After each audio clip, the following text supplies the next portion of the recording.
My name is Tanvi, and I, after being a social entrepreneur for the first 10 years of my career, where I founded a nonprofit called Becoming a Foundation in India, I am now an advisor and a coach to other social impact organizations around the world. So really organizations that are mission driven, that are really looking to bring about a lasting and sustainable change. So I work together with leaders of these organizations, with partners and allies, to really help them in their own leadership and help them run their organizations better. As I do this work every day as a coach, there's two big fallacies that I clash with every day, that I try to solve for. The first of which is that people have a fixed mindset. That people are incapable of change after a certain point, that if you think a certain way about the world, that's never going to go away. And as you can imagine, this is a problematic way of thinking about people, about human nature, other than the fact that it is untrue, because it assumes that our brains are static. It assumes that we are not growing and changing every day, which is false. So when we look at someone and we have a conversation with them, we have an argument with them, and we think, you know what, this person's not going to change. I know sometimes I get into conversations with my relatives and my parents, and I leave frustrated thinking, this is just how they're going to see things. And I think that by itself is a fallacy, because people are inherently changing every day. And if we see our relationships and human nature as one of growth mindset versus fixed mindset, we will be more careful to attach labels to people. We will be careful to think of people as people that are not able to grow or change. So that's the first one that I grapple with every day. And the second one is based on this concept that I learned while studying community organizing and leadership at Harvard, that says that we see the world through our head, through our hands, and through our heart. And this is where the fallacy lies, that we often, mostly in our professional lives, end up thinking that our head and our hearts, our head and our hands are the most important ways in which we can map the world. You've probably been in a board meeting or a meeting at work where people have said, listen, keep the emotions aside. Just focus on the practical. Let's just focus on the data. Let's keep our emotions aside. And which inherently says, let's keep our heart out of the way so that our brain or our hands can do the work. As women especially, we hear this a lot, where people say, you know what, as you're making a choice, just be logical. Like, don't get too emotional with me. And this is a wrong way, a false way of looking at things, because our emotions, our heart, is what helps us make mindful choices every day. If you kept your emotions aside, you would not be able to choose, whether this is in your personal life or your professional life.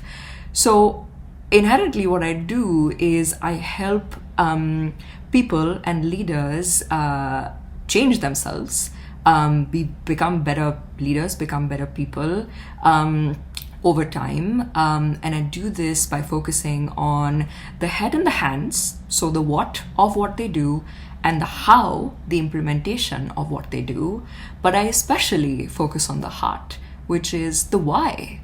The why of what they do, why they care about things, where their values come from, how they see the world and their place in it, and what is that origin story? Why is it that way? So that's really my work. And as I've done this for the past few years, I have been applying the same framework to my own life. And to my own kind of adult life and my career journey. So the way that I see this is that in order to thrive, not just survive, in order to thrive in life, you need to be consistently changing. You need to be consistently growing. Now, let me be clear.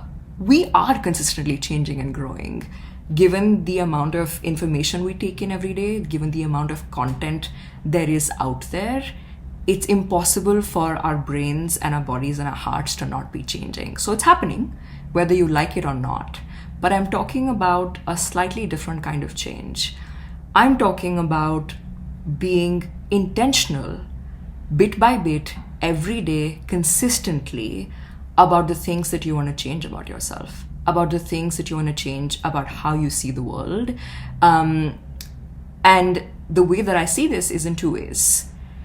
You either are shifting your mindsets or you're shifting your skill sets. And remember, these need to be happening intentionally. You need to be making these choices intentionally. They're not just going to happen. And I'm sure you all would agree with me that the focus on skill sets is something that we predominantly hear about growing up. I know that the Indian education system and a lot of other education systems in the world really focus on upskilling yourselves. This happens in high school, this happens in college, this happens in your graduate degree, where people say, what is the fastest way that I can learn a skill with the least effort possible, with the least time possible, and how can I leverage that to make a better life for myself? And we also judge ourselves based on these skill sets. We look at ourselves and say, and we look at the people around us and say, this person can do math, this person is good with numbers, and this person is maybe not. This other person is good at retaining knowledge, and this other person is maybe not. This other person is really good at languages, and this other person is not. So we consistently map our society and the people around us based on skill, and skill is important. So I'm not taking that away. But in my mind, changing and growing your mindsets takes precedence, because these mindsets is how you interact with the world. These mindsets and growing them consistently and changing them consistently is what keeps you connected with the world in a really special way. It's what keeps you empathetic towards the people that you meet. It's what really helps you understand and see the world with more care than you probably would have before. And most importantly, it helps you think of yourself in a more self-aware way, and in a more self-respectful way. It tells you that me as a person and the way that I see the world and my perspectives are not static. I don't have a fixed mindset about how I see the world and who I am in it, and that can keep changing.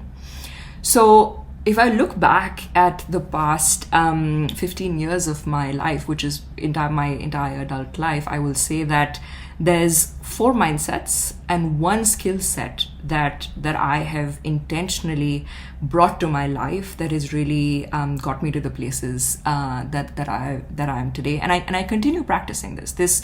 It doesn't just happen and you sit with it. You have to keep changing. You have to keep practicing it every day and really bringing it into your lives. So here's my list of 4 mindsets and 1 skill set that I've really applied to my life and continue to do every day. So the first one is that we don't see the world as it is. We see the world as we are. And understanding this and really bringing this into my life has been so important. And I'll tell you why. Because this says that in many ways the world is static, and this is a bit of a controversial statement. I know that the world is changing, but the world is changing in a lot of predictable ways. You can draw patterns. Scientists for years have drawn patterns of ways in which the world is changing. But how we see it is the part that's in our control. And how we see it is based off of how we are. It's based out of how we've grown up, how we've conditioned, what our moral compass is, and what we've been taught growing up. What we've been taught is what is important to us. Applying this to my own life, I think I grew up as a pretty naive teenager who thought that anything was possible, and all of that was in my control. I could make things happen.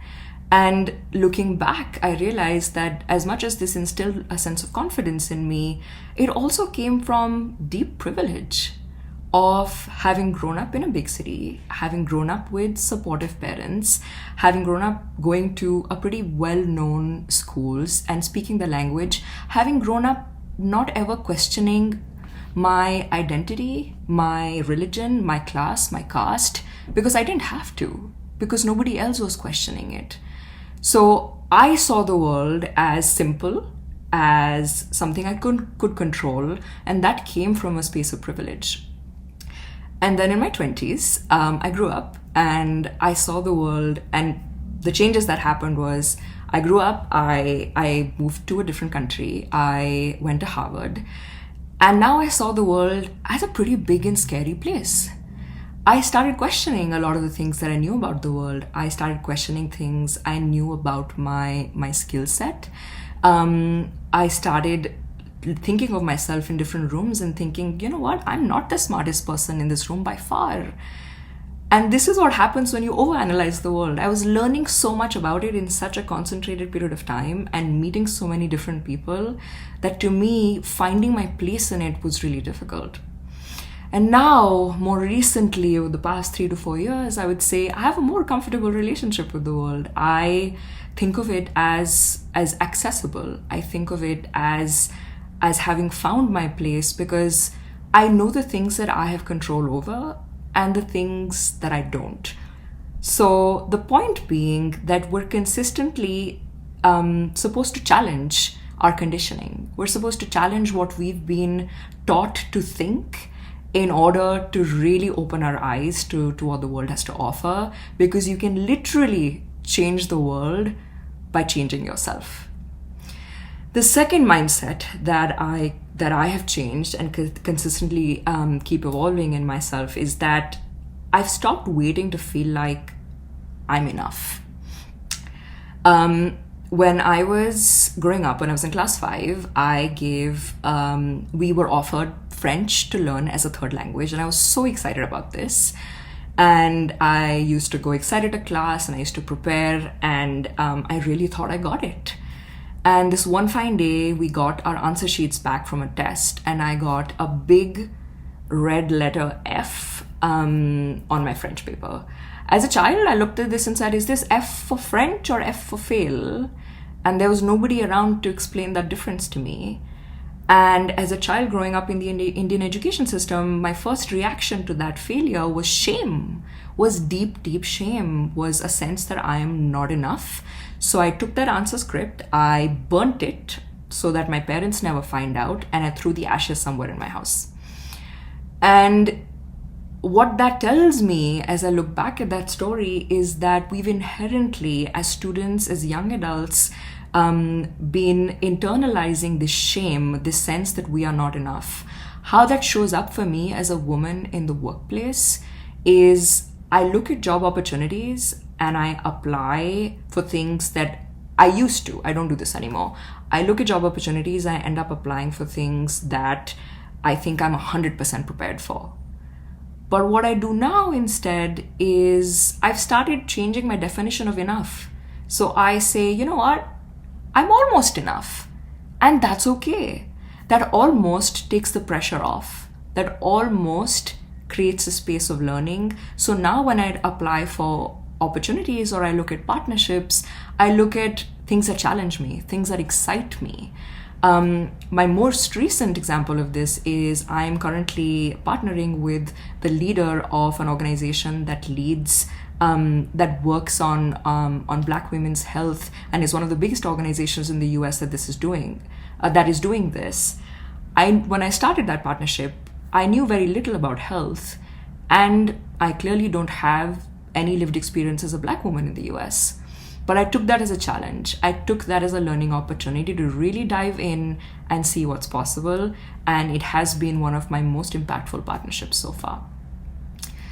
The third mindset shift, actually, let's talk about a skill set shift, because I do think these are important as well. The one skill that I consistently rely on, no matter what, is not something I learned in college. It's not something I learned at Harvard. It's just something that my work taught me, is to ask good questions, is to ask deep, meaningful, impactful questions. When I was graduating, a professor came to our graduating class and said, you know what, once you leave Harvard, you're going to have this sense that you want to drop the H word being Harvard, in all groups. You're going to want to tell people where you went to study, who you met here, and who you know now. And that's going to be your ammunition. But I'm going to urge you to refrain from that. And I'm going to urge you to go out in the world. And if there's one thing that you can do, just ask better questions. Show people that not only have you been able to take on immense knowledge, you've also become immensely curious about the world. By asking better questions, what I've done is I don't make assumptions anymore. When I work with communities, when I work with leaders and organizations, I don't assume their needs. I ask them to give me their needs so that we can solve problems together.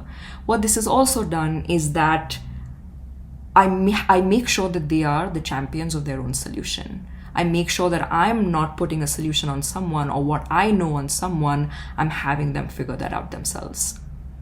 The last mindset shift that I've been able to come up with in my life is I've stopped connecting with people over problems, but now instead I connect with people over solutions. And what this looks like is I spend more time analyzing and detangling and finding a new perspective on the problem itself versus jumping to how can we solve this. And I've now truly started believing that some of the most complex problems in the world are not being able to get solved, not because there's no solution for them, but it's because nobody spent enough time going to the origin or the root cause of the problem and detangling it with everything else. And I've realized doing this that I also define my career and my job through problem solving now. I think of myself as a creative problem solver. People come to me often, especially when I first started my nonprofit, and said, "Oh, you must be doing such selfless work." And my response to them is, it's not selfless, it's actually really selfish. I am working every day with people to enable their ability to change the world for me and the people that I love, to make the world more equal, more equitable, more safe, not just for a few people, but for everyone. And I get to wake up every day and ask and work on the most important problems in the world. I get to wake up every day and work on myself. That sounds pretty selfish to me, but I wouldn't have it any other way. Thank you.